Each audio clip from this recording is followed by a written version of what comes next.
Hello dear students, welcome to my great booster channel. तर विद्यार्थी मित्रांनो, आज आपण क्लास 6 स्टँडर्डचा सायन्सचा chapter number 3 diversity in living things and their classification शिकणार आहोत.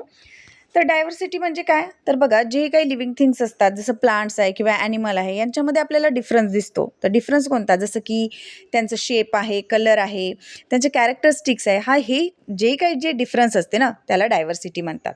ठीक आहे. क्लासिफिकेशन म्हणजे काय? तर क्लासिफिकेशन म्हणजे वर्गीकरण. जसं एखाद्या गोष्टीचे गुणधर्म, त्यांची साईज, त्यांचे टाईप्स यानुसार यांचं ग्रुपमध्ये विभागणी केली जाते. तर याला काय म्हणतात? क्लासिफिकेशन. तर इथे आपल्याला प्लांट्स आणि ॲनिमलचं क्लासिफिकेशन शिकायचं आहे. तर बघा, इथे क्वेश्चन केलेला आहे, कॅन यू रिकॉलमध्ये in which sphere of the earth do living thing exit. अर्थच्या कोणत्या स्पियरमध्ये लिव्हिंग थिंग एक्झिट करतात? कोणत्या स्पियरमध्ये एक्झिट करतात माहिती आहे का तुम्हाला? तर ते करतात बायोस्पियरमध्ये. तर बायोस्पियर म्हणजे काय? तर ॲटमॉस्फियर, हायड्रोस्पियर आणि लिथोस्पियर मिळून बायोस्पियर बनलेला आहे अर्थवर. तर ॲटमॉस्फियर म्हणजे काय? हवेचा भाग. हायड्रोस्पियर म्हणजे काय? पाण्याचा भाग. लिथोस्पियर म्हणजे काय? तर अर्थवर जे काही जमिनीचा भाग आहे त्याला म्हणणार लिथोस्पियर. तर या तीनही स्पियरमध्ये लिव्हिंग थिंग एक्झिट करते. बघा, the geographical condition at different places on the earth are very different. ठीक आहे. अर्थवर जेही काही वेगवेगळे प्लेसेस आहे, तर तिथलं जिओग्राफिकल कंडिशन प्रत्येक ठिकाणचं वेगवेगळं आहे. जिओग्राफिकल कंडिशन म्हणजे काय? तर जसं एखाद्या ठिकाण आहे, एखाद्या विशिष्ट प्रदेश आहे, तिथलं हवामान कसं आहे, तिथले रिव्हर कसे आहेत, तिथले माउंटेन्स कसे आहेत, तिथे मैदान आहे का, तिथलं नैसर्गिक वातावरण कसं आहे, तर याला काय म्हणणार? Geographical condition. We find that living things exist in all these diverse condition. आणि आपल्याला माहीत आहे की एवढं डायव्हर्स कंडिशन असतानाही की तिथे खूप एखाद्या ठिकाणी खूप जास्त थंडी आहे, एखाद्या ठिकाणी खूप जास्त गरमी आहे, कुठे पाणी कमी आहे तर कुठे पाणी भरपूर आहे. तर एवढं डायव्हर्स कंडिशन असतानाही प्रत्येक ठिकाणी लिव्हिंग थिंग्स एक्झिट करतात. When we live in a certain place we adjust to the condition there. जर आपण एखाद्या ठिकाणी राहत आहोत तर तिथल्या ठिकाणाशी आपण काय होतो? ॲडजस्ट होतो. तिथली कंडिशन कशी आहे त्यानुसार आपल्या शरीराचं काय होते? आपलं शरीर असं ॲडजस्ट करून घेते की आपण तिथे सर्व्हाइव्ह करू शकतो. Various types of living things have survive because of their ability to adjust themselves to the condition in their surrounding. तर वेगवेगळ्या टाईपचे जे लिव्हिंग थिंग्स असतात ते तिथल्या सराउंडिंगमध्ये सर्व्हाइव्ह करू शकतात, कारण की ते काय करतात? त्या तिथल्या कंडिशनशी स्वतःला काय करून घेतात? ॲडजस्ट करून घेतात. त्यालाच काय म्हणतात मग? ॲडॅप्टेशन म्हणतात. ठीक आहे. म्हणजे ॲडॅप्टेशन म्हणजे काय? तर एखाद्या ठिकाणची जेही काही कंडिशन आहे त्यानुसार स्वतःच्या बिहेवियरमध्ये, स्वतःच्या बॉडी ऑर्गनमध्ये जोही काही बदल होतो किंवा लिव्हिंग थिंगच्या बॉडी ऑर्गनमध्ये किंवा लिव्हिंग थिंगच्या बिहेवियरमध्ये जेही काही बदल होतो, कशासाठी बदल होतो? तर तिथे सर्व्हाइव्ह करण्यासाठी. ठीक आहे. त्याला काय म्हणतात? ॲडॅप्टेशन म्हणतात. नेक्स्ट बघा, कॅन यू टेलमध्ये are the plants and animal that you have seen all alike. जेही काही तुम्ही प्लांट्स आणि ॲनिमल बघितले ते सगळे सारखे आहेत का? नाही, सगळे सारखे नाहीत आहे. काही प्लांट्स छोटे आहे, काही प्लांट मोठे आहे, काही प्लांटचं ट्रंक मोठं आहे, काही प्लांटचं ट्रंक छोटं आहे, काहींना खूप जास्त ब्रांचेस आहे, काहींना कमी ब्रांचेस आहे. ठीक आहे. ॲनिमल जसे आपल्याला काही ॲनिमल एकदम छोटे दिसणार, काही मायक्रोस्कोपिक ॲनिमल असतात, काही खूप मोठे ॲनिमल्स असतात, काही छोटे ॲनिमल्स असतात, काही टेरेस्ट्रियल, काही ॲक्वॅटिक, असे वेगवेगळे असतात. डायव्हर्सिटी इन प्लांट्स बघूया. Various types of plants are found in many places around us. तर आपल्या ठिकाणी आपल्या भोवताल जेही काही जागा आहे तिथे आपल्याला वेगवेगळ्या टाईपचे प्लांट्स दिसतात. बघा, इथे पिक्चरमध्ये दिसत आहे. इथे ट्रीज आहे, श्रब्स आहे, इथे ग्रास दिसत आहे, right. Some plants like grass are short while others are tall and have canopy. काही जे झाडं असतात ते शॉर्ट असतात, जसं ग्रास आहे, गवत आहे. गवत कसं छोटं असते, ठीक आहे. पण काही जे झाडं असतात ते खूप उंच असतात आणि त्यामुळे त्यांना काय येते? तयार होते कॅनोपी. कॅनोपी म्हणजे काय? तर एखादं झाड आहे त्याला खूप सगळे जर ब्रांचेस आले आणि त्या ब्रांचेस म्हणजे काय? फांद्या अशा पसरल्या तर त्याचं व्ह्यू कसं? त्याला जे पसरल्यानंतर जे व्ह्यू दिसते ना त्याला कॅनोपी म्हणतात, त्या ट्रीच्या व्ह्यूला. Some plants grow under water while some other float on water. काही जे झाडं असतात ते पाण्याच्या खाली उगवतात, काही जे आहे ते पाण्याच्या वर तरंगतात.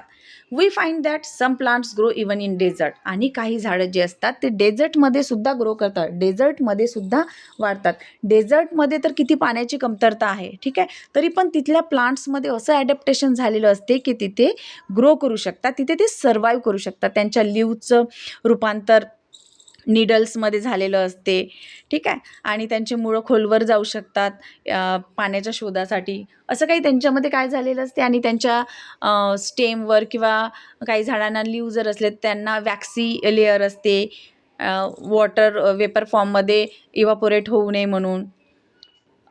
Next, moreover, we find that there is a lot of variety in same types of plant. For example, there are different varieties of rice or wheat, different types of roses and mangoes of different flavor. बघा, एकाच टाईपमध्ये आपल्याला वेगवेगळे प्रकार दिसणार, म्हणजे वेगवेगळे variety मिळणार. जसं राईस तांदूळ आहे किंवा गहू आहे, यांचे आपल्याला वेगवेगळे काय मिळणार, व्हेरायटी मिळणार. आपल्याला वेगवेगळ्या टाईपचे रोजेस मिळणार, जसं white rose, pink rose, red rose, आणि मँगोसुद्धा आपल्याला वेगवेगळ्या फ्लेवरमध्ये मिळणार. Some plants grow even without stems, leaves or roots. काही जे झाड असतात ते स्टेम्स, लीव्ज आणि रूट्स शिवाय सुद्धा वाढतात. There are very different from ordinary plants. Let us study this diversity among plants. तर आपल्याला हे जे असतात की जे स्टेम, लीव्ज आणि रूट्स शिवाय वाढतात, हे ऑर्डिनरी प्लांट्सपेक्षा डिफरंट्स असतात. तर आपल्याला हे आता डायव्हर्सिटी जे प्लांट्समध्ये असते ते आपल्याला शिकायचं आहे. ठीक आहे, हे कळलं आहे का डायव्हर्सिटी इन प्लांट्स म्हणजे काय.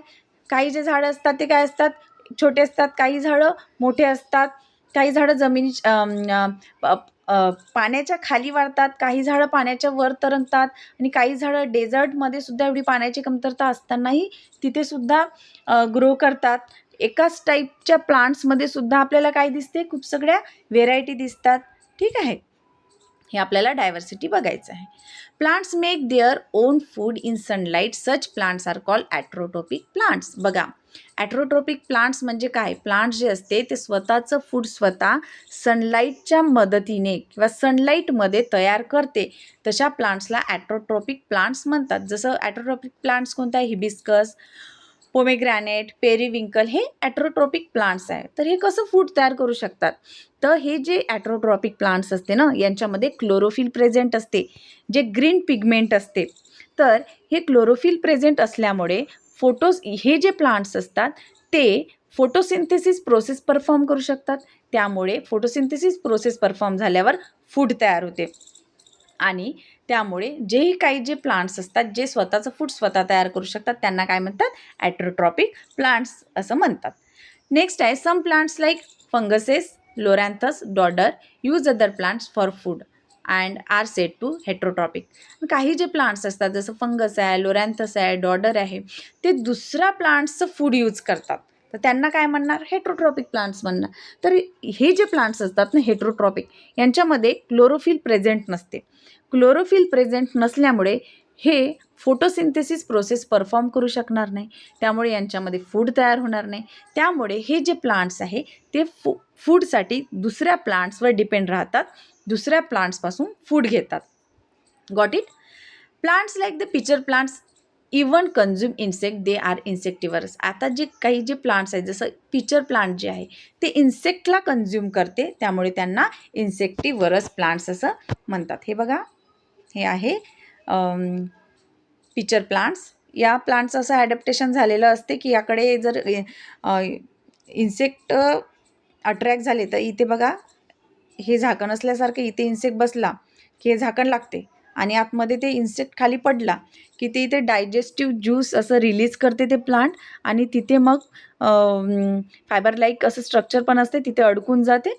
अडकल्यानंतर मग ते तिथे त्याला कन्झ्युम करतात आणि त्यामधून नायट्रोजन ॲब्झॉर्ब करतात. हे पिचर प्लांट्स अशा पद्धतीनं इन्सेक्टकडून नायट्रोजन ॲब्झॉर्ब करतात. ठीक आहे, नेक्स्ट बघा, the structure of plant. Plant structure can generally be divided into two parts, the stem which grow above the ground and the root which grow below the ground surface. Plant जे असते ना त्याचं division दोन पार्ट्समध्ये झालेलं आहे. तर जे जमिनीच्या वरचा भाग जे स्टेमचा असतो आणि जमिनीच्या खालचा भाग जो रूटचा असतो. तर बघा, जे दोन पार्ट्स असतात ना त्याला शूट सिस्टीम आणि रूट सिस्टीम म्हणतात. तर जमिनीच्या वरचा जो भाग आहे त्याला शूट सिस्टीम म्हणतात, आणि जमिनीच्या खालचा जो भाग आहे त्याला रूट सिस्टीम म्हणतात. The root, stem and leaves are the main parts of plants. प्लांटचे जे मेन पार्ट्स कोणते आहे, रूट, स्टेम आणि लीव्ज.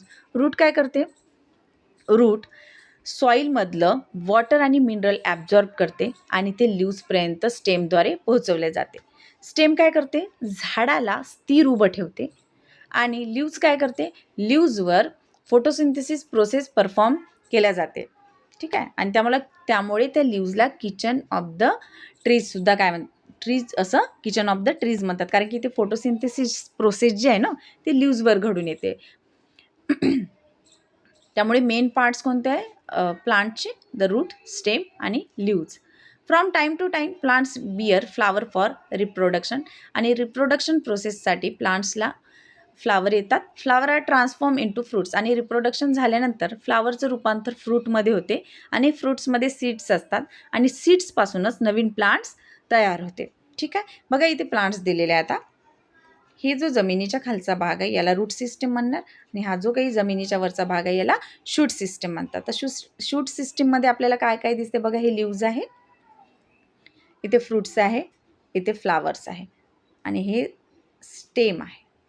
ठीक आहे. आता इथे आपण आता एक बघूया, एक द फ्लावर बघूया. This is most attractive part of plant. Flower जे असते ते सगळ्यात अट्रॅक्टिव्ह पार्ट आहे प्लांटचं. It is a connected to the stem by stalk which may be long or short. हे जे असते ना फ्लावर, तर ते स्टेमशी एक छोट्या स्टॉकनी, एक म्हणजे छोटा स्टॉक असणार किंवा लॉंग स्टॉक असणार, त्यांनी ते स्टेमला अटॅच असते. कोण, फ्लावर. आता बघा इथे दाखवलेलं आहे, हे बघा इथे, म्हणजे आता सपोज हे फ्लावर आहे तर हे असं स्टॉक असणार की जे स्टेमला काय असते, अटॅच असते. बघा इथे दाखवलेलं आहे स्टॉक. ठीक आहे. तर एक तर स्टॉक छोटा असणार किंवा मोठा असणार ज्याने ते फ्लावर स्टेमला अटॅच असते. A flower has a typical colour and shape. फ्लावरला एक टिपिकल कलर असतो, त्याचा आकार, प्रत्येक प्लांटचा वेगवेगळे फ्लावर असतात, प्रत्येक प्लांट्सला त्यांचा कलर वेगळा असतो. The flower is an important means of reproduction. आणि फ्लावर जे आहे ते रिप्रोडक्शनमध्ये सर्वात महत्त्वाचा पार्ट आहे. नेक्स्ट आहे the stem. The height, shape and size of plants depend upon the stem. एखाद्या झाडाची साईज, हाईट आणि शेप ही कशावर डिपेंड करते, त्या स्टेमवर. The stem carries out the function of production, conduction, storage of food. मग स्टेम काय करते, कोणते फंक्शन कॅरीज करते, प्रोडक्शन, कंडक्शन आणि फूडला स्टोरेज करण्याचं. In some plant it has the function of reproduction. काही प्लांट्समध्ये रिप्रोडक्शन फंक्शन स्टेममध्ये सुद्धा होते, म्हणजे रिप्रोडक्शन जे आहे ते स्टेममध्ये सुद्धा होते. It give support to the other parts of the plant. Stem जे आहे ते प्लांटचे जे काही अदर पार्ट्स आहेत त्यांना काय देते, सपोर्ट देते. आणि झाडाला स्थिर ठेवण्याचं काम कोण करते, स्टेम करते. ठीक आहे. स्टेम परत सांगू, स्टेममुळेच एखाद्या झाडाची साईज, हाईट आणि शेप कळतो. काही झाडांच्या स्टेममध्ये रिप्रोडक्शन होते, परफॉर्म होते. ठीक आहे. आणि स्टेम पुन्हा काय फंक्शन कॅरी करते, प्रोडक्शन, कंडक्शन आणि फूड स्टोरेज करण्याचं. आणि झाडाला सपोर्ट देणे आणि झाडांच्या अदर जे पार्ट्स आहे प्लांटचे त्यांना पण सपोर्ट देण्याचं काम कोण करते, स्टेम करते. नेक्स्ट बघूया the leaf. The leaf is a flat. Leaf कशी असते, सपाट असते अशी. It's play an important role in the production of food. सगळ्यात महत्त्वाचं लीफचं फंक्शन काय, फूड प्रोडक्शन. ठीक आहे. म्हणजे फोटोसिंथेसिस जे प्रोसेस आहे ते लीफवर होते. Leaves are mainly 2 types. Leaves 2 टाईपचे असतात, सिम्पल अँड कंपाऊंड लीव्ज. हे बघा, या टाईपचे जे लीव्ज असतात ना त्याला सिम्पल लीव्ज म्हणतात आणि या टाईपचे जे लीव्ज असतात असे त्याला काय म्हणतात, कंपाऊंड लीव्ज म्हणतात. सिम्पल लीव्ज आपल्याला हिबिस्कसमध्ये दिसेल आणि कंपाऊंड लीव्ज आपल्याला इथे एक्झाम्पल दिले आहे रोज प्लांटमध्ये दिसेल. The fruit. Fruit have different shapes. फ्रूटचे वेगवेगळे शेप असतात, आकार असतात. Fruits content 1 or more seeds. काही जे फ्रूट्स असतात त्यामध्ये एक सीड दिसणार, काही फ्रूट्समध्ये खूप सगळे सीड दिसणार. जसं बघा मँगोमध्ये एकच सीड्स दिसते आपल्याला, पण जर आपण वॉटरमेलन घेतलं तर त्यामध्ये आपल्याला भरपूर सीड्स दिसणार, एकपेक्षा जास्त सीड्स दिसणार. The pods of beans and peas are actually fruits. तर काही जे बीन्स आहे किंवा पीज आहे यांचे जे पॉट्स असतात ते ॲक्च्युली काय, फ्रूट्स आहे. नेक्स्ट बघूया roots. Roots hold the soil firmly and अँकर द प्लांट. रूट जे असते ते प्लांटला मातीमध्ये स्थिर धरून ठेवते आणि झाडाला उभं ठेवण्याचं काम कोणाचं आहे, मग मातीला होल्ड करून ठेवण्याचं आणि प्लांटला अँकर करण्याचं काम कोण करते, रूट करते. The main function of the roots are to absorb and transport water and nutrient from the soil.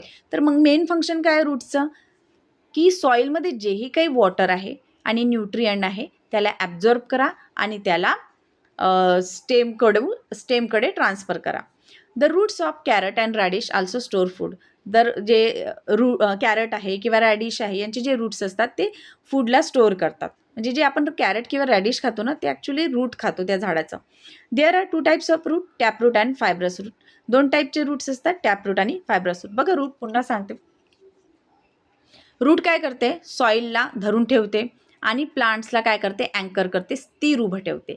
Main function काय रूटचं, की सॉईलमधले जेही काही वॉटर आहे, न्यूट्रियंट्स आहे यांना ॲब्झॉर्ब करा आणि ते स्टेमकडे पाठवा, लिव्सकडे पाठवा फोटोसिंथेसिस प्रोसेससाठी. ठीक आहे. आणि कॅरट आणि रॅडिश काय, हे रूट आहे ॲक्च्युली आपण जे झाडाचं खातो. 2 टाईपचे रूट आहे, टॅपरूट आणि फायब्रस रूट. टॅपरूट म्हणजे काय बघा, हिबिस्कस प्लांट्समध्ये दिसणार आपल्याला आणि बनियान ट्रीमध्ये दिसणार. हे टॅपरूट असते, इथे मेन रूट असते असं आणि त्याला असे छोटे छोटे असे ब्रांचेस येतात. मग नंतर आहे फायब्रस रूट. इथे फायब्रस रूट जे असते याला हेअर लाईक स्ट्रक्चर असते असं, याला म्हणते फायब्रस रूट. ठीक आहे विद्यार्थी मित्रांनो, तुम्हाला कळलं असेल. तुम्ही जर माझं चॅनल अजूनही सबस्क्राईब केलेलं नसेल तर असेच व्हिडिओ मिळण्यासाठी माझं चॅनल सबस्क्राईब करा. आणि thank you for watching my video.